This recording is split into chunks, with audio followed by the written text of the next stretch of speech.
Monday morning, August 2nd at 8 o'clock, I got dropped off at the trailhead on the Laurel Highlands Hiking Trail.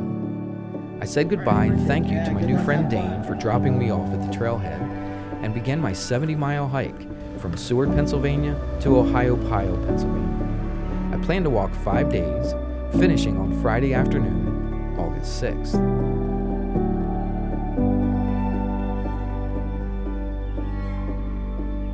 The day began with temperatures in the upper 60s with a slight drizzle of rain. I registered at the trailhead and I was on my way to my summer adventure.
The rain quickly ended and the sun came out the rest of the day.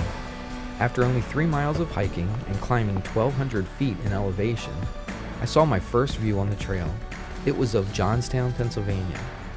I knew that there wouldn't be many overlooks on this trail, so I took my time to take in the beauty of this western Pennsylvania town nestled in the mountains.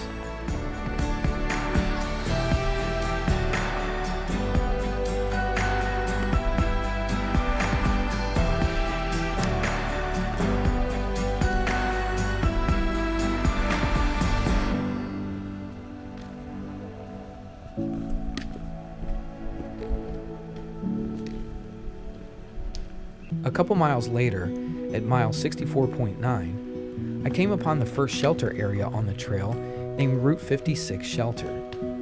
There are 8 shelter areas along the trail, each having 5 Adirondack shelters, men's and women's privies, a water pump, tent areas, a wood splitter, a trash can, and several fire rings. I stopped at this shelter just to see what they looked like.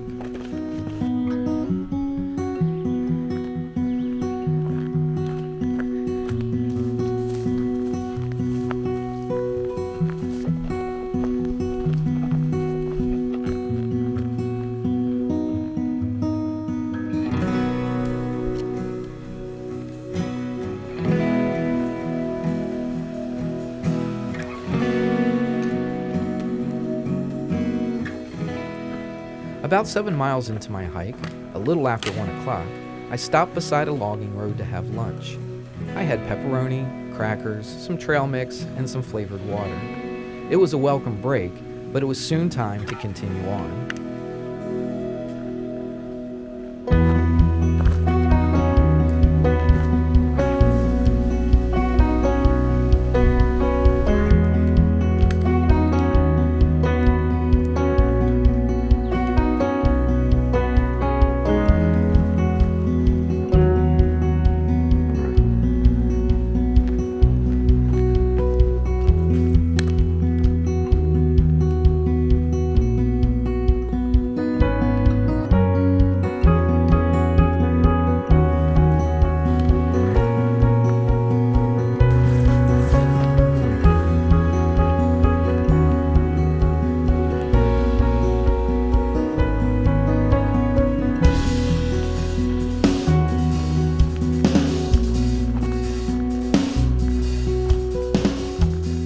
After 13 miles of hiking, I came to the turnoff for the Route 271 shelter area. I had read that the pump at the shelter was not working, so I took a short detour to the parking area where there was a working water pump. There, I met two guides that I had passed going into the first shelter 8 miles before.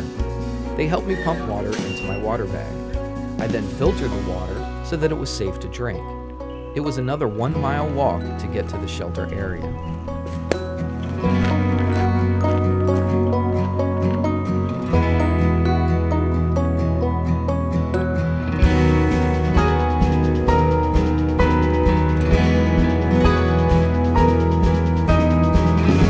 Getting into camp means camp chores.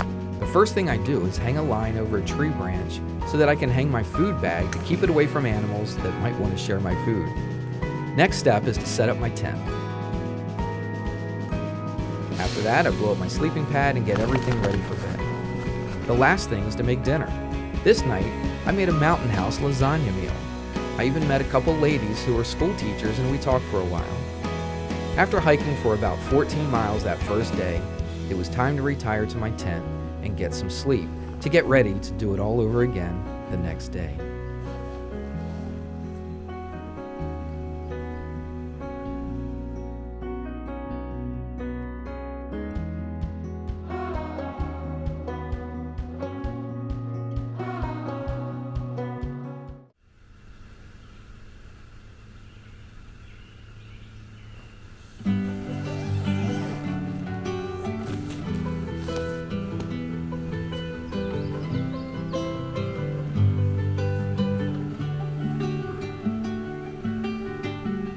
After a good night's sleep, I got up at 6:15 and did my camp chores.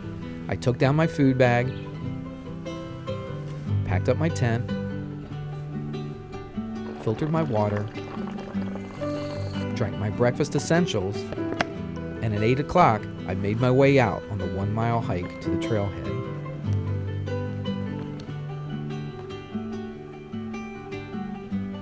Today would be my biggest mileage on the trail. I ended up hiking 20 miles, which is the most miles I've ever hiked in a day. It was a beautiful, sunny day with low temperatures for early August. I was soon walking through some amazing rock formations that would greet me several times on the trail. It was kind of like a rock tunnel without a roof. These were one of the highlights for me on the trail.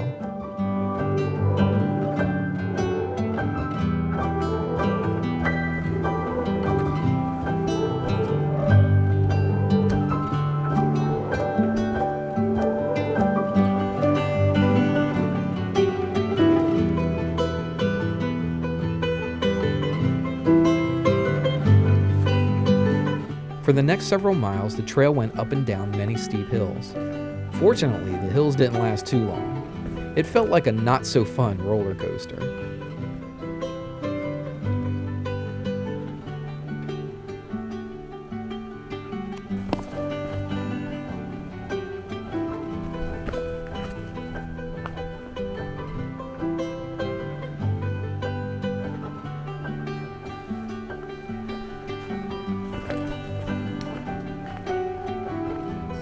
As the miles and temperatures increased, it was time to shed some clothes during a snack break.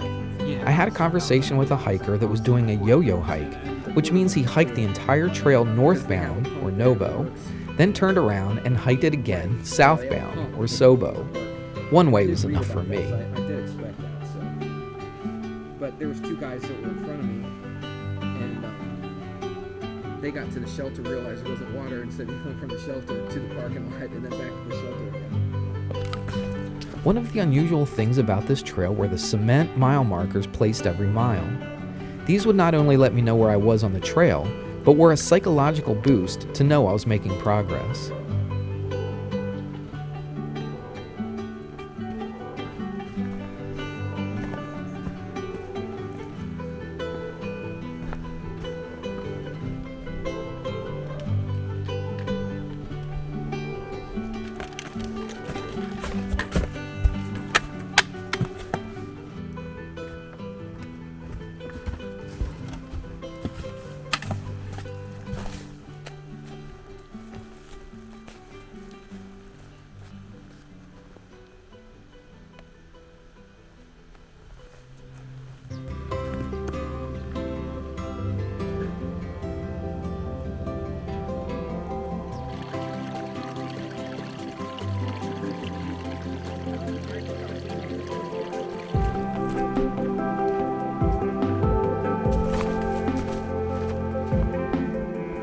At mile 47, I had hiked about halfway for the day and decided it was time for a late lunch at 2:30. I didn't take long because I still had a long way to go.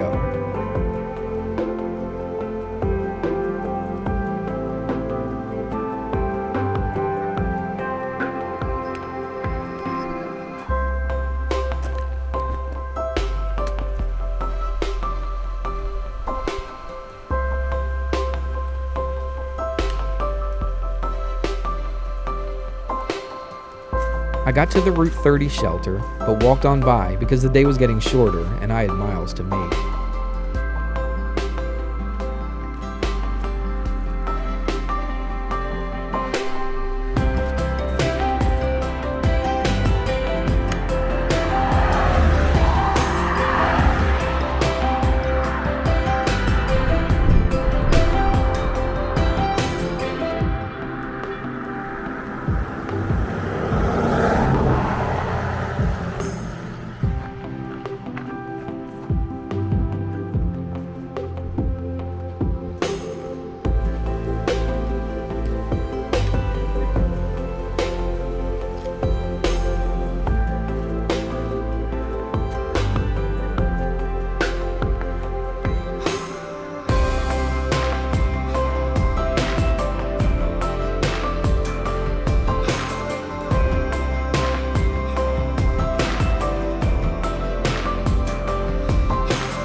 Although I crossed several small wooden bridges, there was very little or no water in the small creeks since we are in the middle of the summer.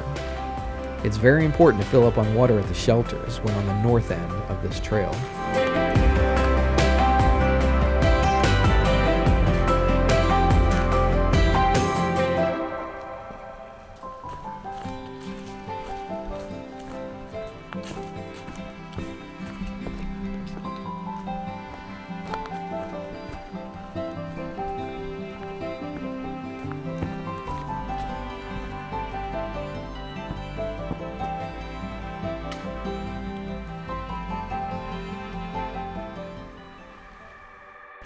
It was getting later and darker on the trail.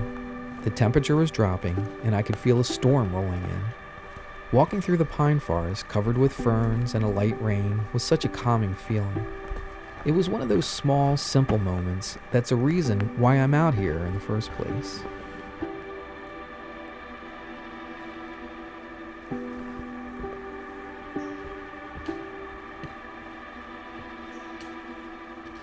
It didn't take long for the clouds to open up and the rain to fall much heavier. It was a great time to try out my new rain jacket. It worked great.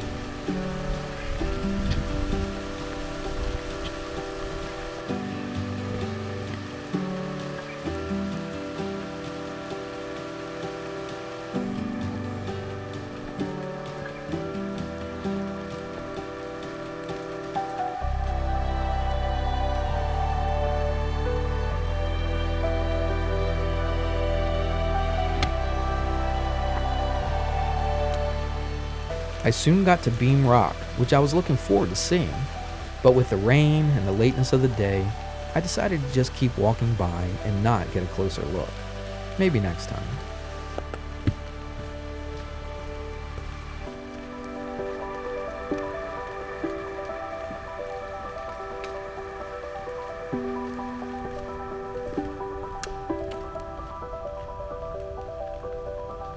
The darkness soon fell, and I pulled out my headlamp and did some night hiking for about an hour. It was a little creepy, but also kind of fun at the same time. I got into the shelter at 9 o'clock and found a tent site.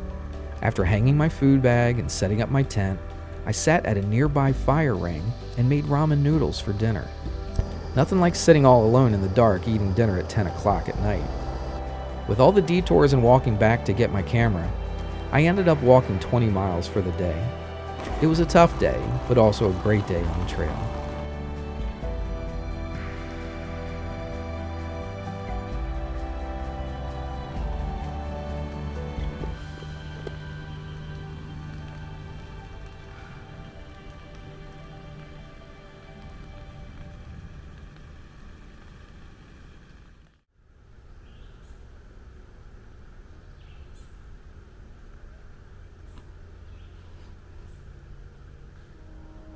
After hiking for 20 miles the day before, I had my best sleep on this trip. After doing all my camp chores, I left the turnpike shelter and was on trail at 9:15. It was another beautiful cool morning in August. I was blessed to have the cool weather up here on Laurel Ridge. I originally had this trip set for mid-July but had to push it back. I was worried that I would have temperatures in the 90s, but I believe I barely reached 80 degrees until the last day. Today I had planned for a 14-mile day. I looked forward to a few landmark places, such as the bridge over the Pennsylvania Turnpike, hot food at a market, and a walk through a ski resort. It's always fun having something to look forward to.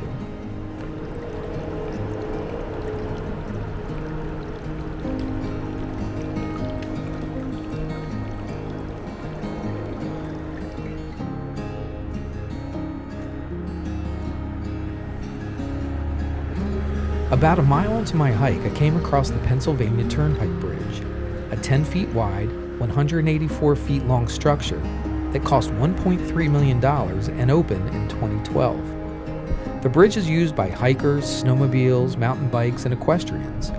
It was an interesting sight looking down on all the cars and trucks rushing at high speeds to their destinations.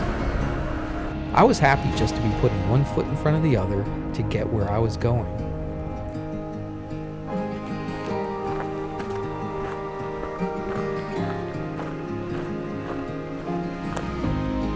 Just a couple miles down the trail, I came to the halfway point of the Laurel Highlands Hiking Trail. I found a mailbox with a trail log inside. I read some of the entries and saw my new friend, who I had just met yesterday, the one who was hiking the yo-yo hike. I found out his trail name was Van Gogh, and he had come through this spot last night. He must have been flying down the trail. I wrote a little something, put the book back, and began the second half of my trek.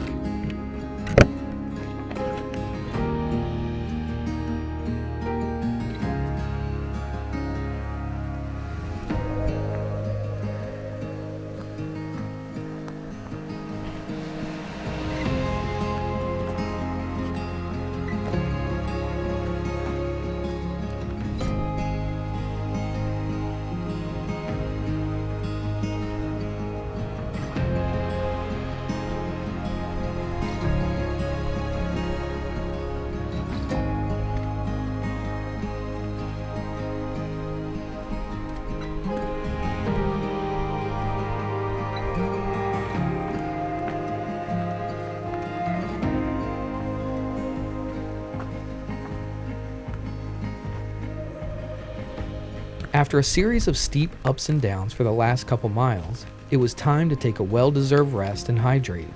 I flavored my water with a lemon flavor pack that another hiker was kind enough to give to me yesterday. The water from the shelter pumps could have an iron taste to them, and the flavor made it taste much better.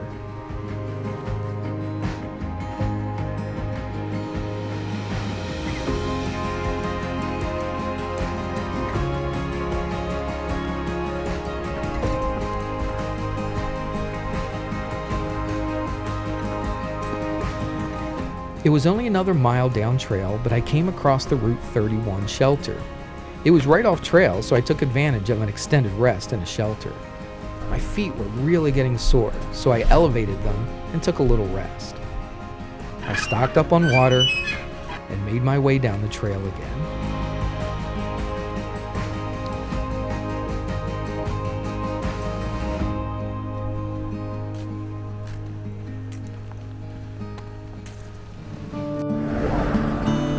I soon came across the busy Route 31 and carefully made my way across, avoiding the speeding vehicles back into the sanctuary of the woods.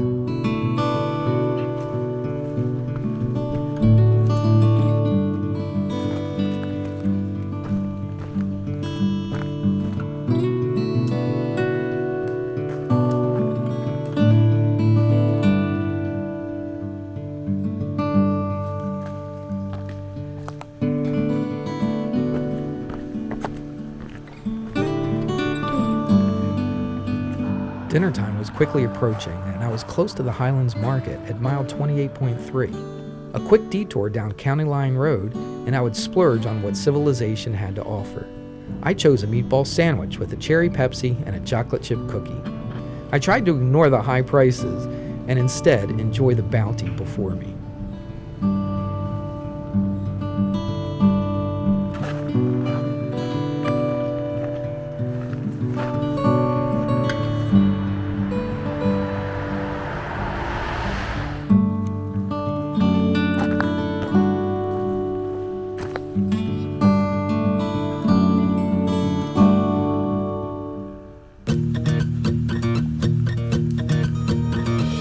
An hour later and I was back on trail. Well, sort of. I soon came across the Seven Springs stables where the horses were having dinner of their own. The stables are part of the Seven Springs Mountain Resort. The resort offers many outdoor activities such as skiing, mountain biking, horseback riding, and a zip line, and many other activities. It also has lodging in hotels, townhouses, condos, cottages, and chalets. I was already carrying my lodging on my back, so I didn't need any of those amenities.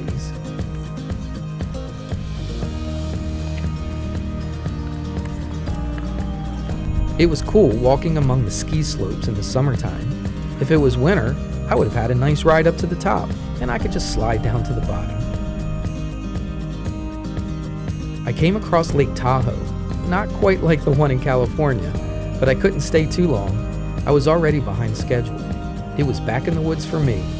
I still have a few miles to go before my shelter for the night.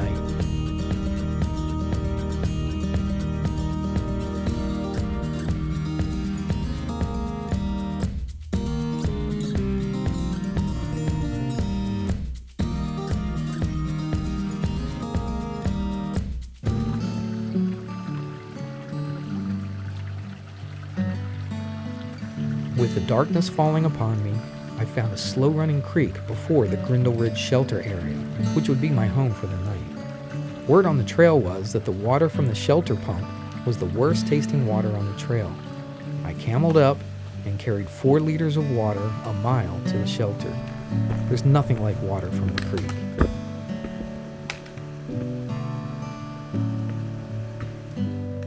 I got into camp at dark and didn't film myself setting up camp. I got to bed at 10 o'clock.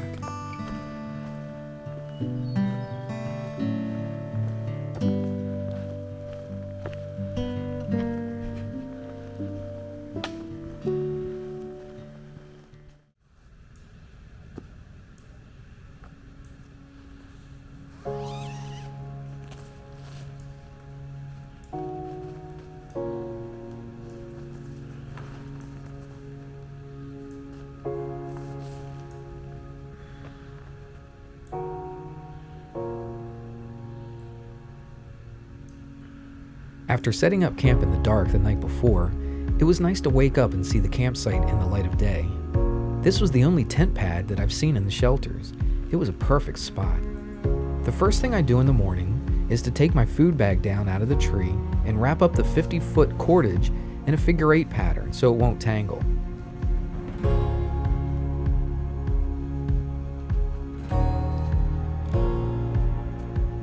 I was off for the trail at 8 o'clock in the morning. This would be my second longest day of the trip, hiking 17.7 trail miles.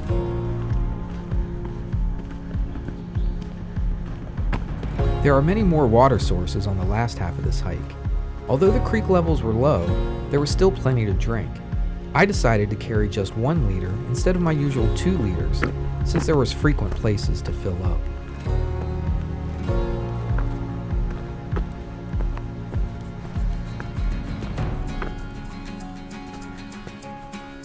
Those cool rock formations greeted me early today. I just love walking through them. It really adds a welcome variety to the already beautiful scenery.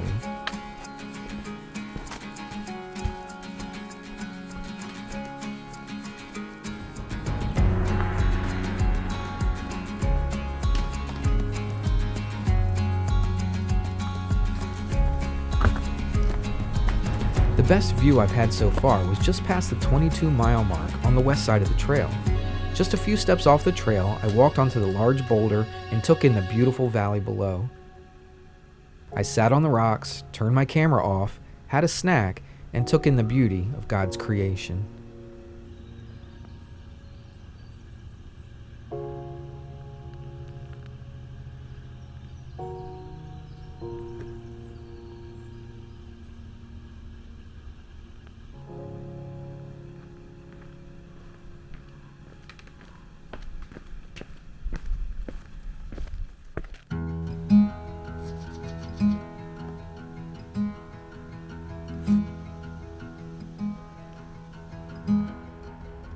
Just before crossing Route 653, I came across an old cemetery.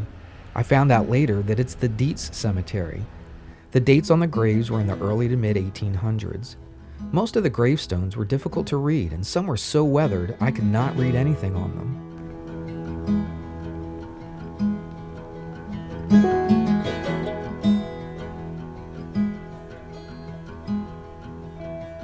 There were some printed markers by some of the gravestones. This one said it was the grave of Adam Dietz. He died in 1852 at the age of 54. After the serenity of the ancient gravesite, I crossed over the Route 653 road.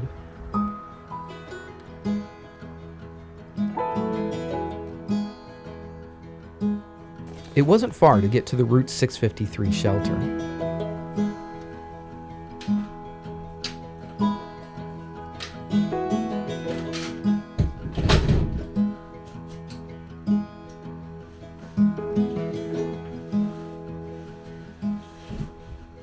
It was a good opportunity to make a stop and put my feet up and recharge for the rest of the hike.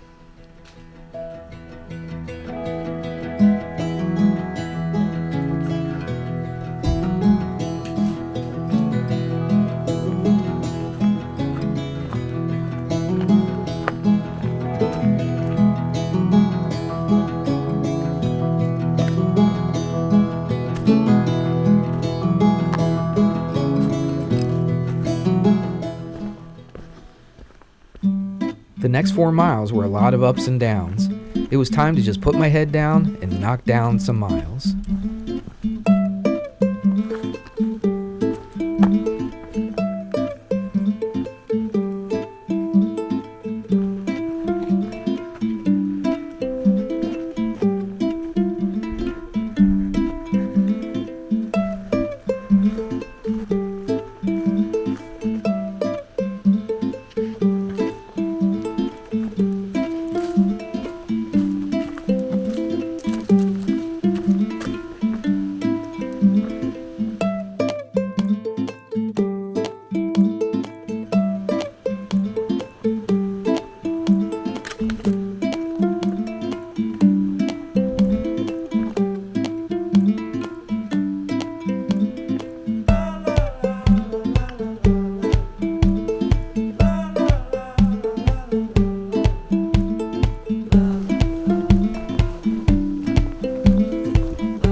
The trail began to level off as I approached Cranberry Glade Lake. While filming at the lake, I almost stepped on a snake, but it slithered away before I could get it on camera.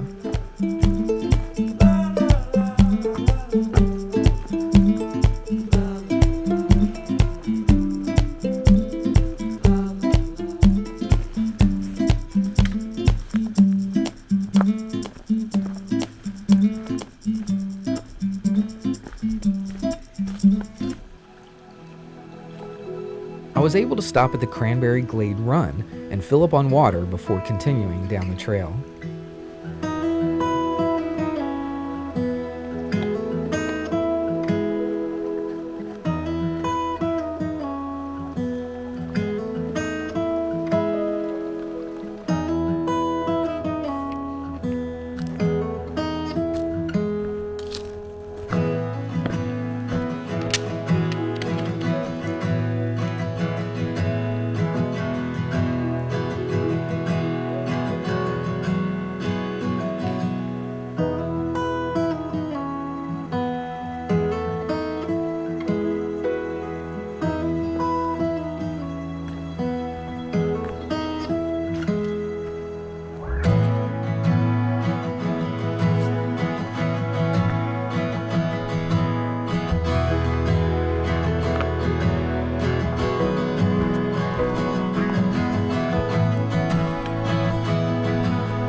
After walking through another one of the rock formations, I came across a rocky outcrop that looked like a great photo opportunity that I just couldn't pass up.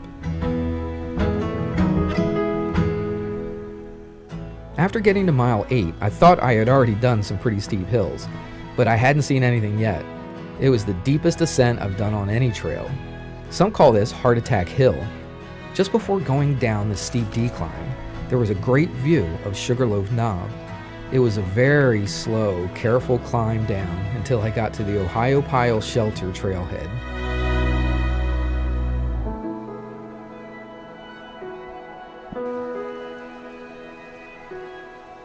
After getting down to the shelter area, I was greeted by a park ranger checking on my reservation.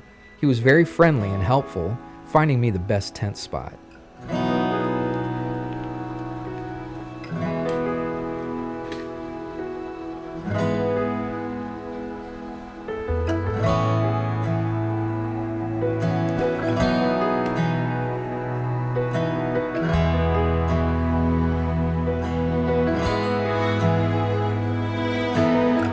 I found my best limb of the trip to hang my food bag. It isn't always easy to throw that rock bag over the branch. I guess I need a little more practice.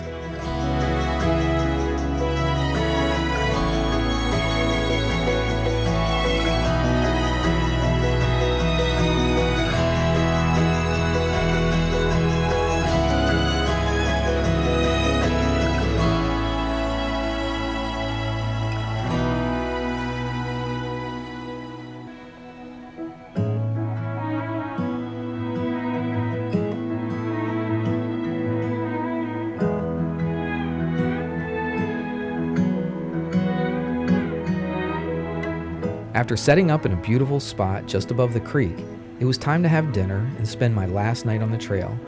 Tomorrow's a short day, and I'm excited to be so close to the end.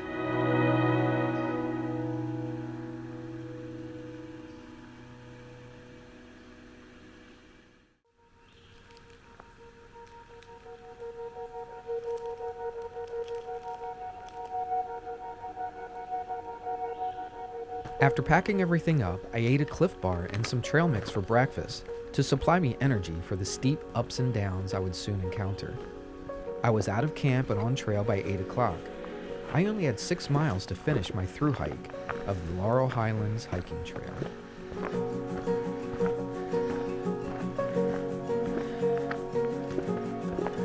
After a steep descent down out of the shelter area for half a mile, I crossed Lick Run and began a steep 600-foot climb.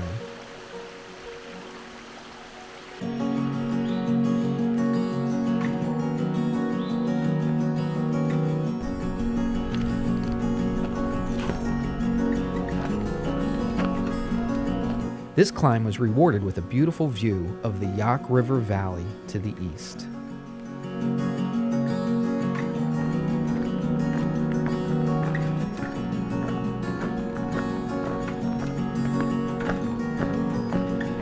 It was back down the mountain, reaching Rock Spring Run, and then back up again.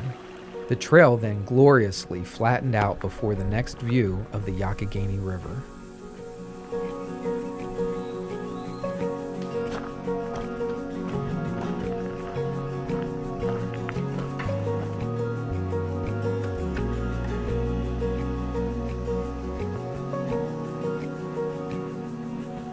Just off the trail, I walked out on a rock formation, looking out on the Yaak. This is the same river that my friend Keith and I kayaked down many times some years back.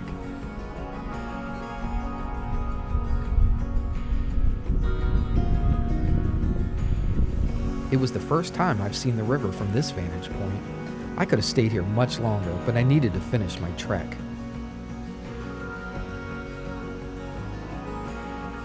The next 2.5 miles would be another steep descent to the bottom of the mountain into the town of Ohiopyle, Pennsylvania.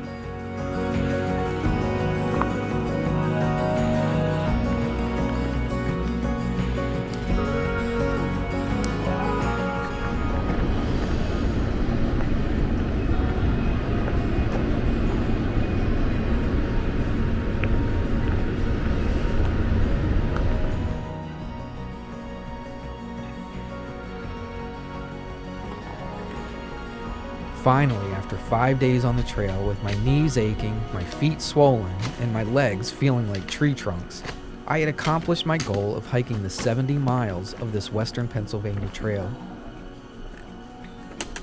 Although not a very long hike, I can officially say that I am a thru hiker.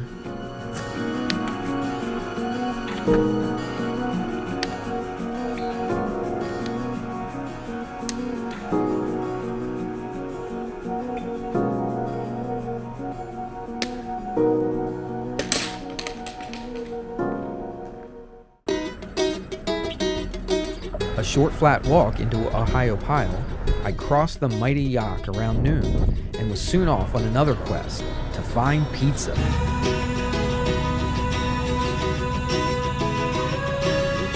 I found the Paddler's Pizza shop and celebrated my hike with extra cheese and pepperoni.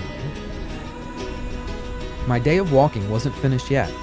After lunch, I walked down to the Yaak to get a closer look at the river. The lower Yaak begins below the Big Falls. That's the section on which I was so familiar. This time, I would walk down the river instead of paddle.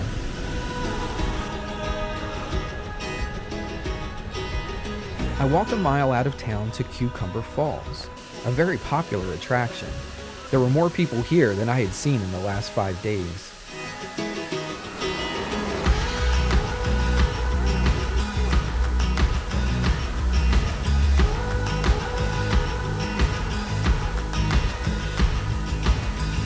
After the falls, I walked down to the Yaak to see my most memorable rapid, Cucumber Rapid. I had kayaked down this rapid many times without incident, except for that one time. I missed my line and went right over the hole in the middle of the rapid and hit my forehead on a submerged rock. I tried to roll twice in the turbulence, but ended up swimming out, emerging from the water with blood flowing down my face. I think I'll stick to hiking.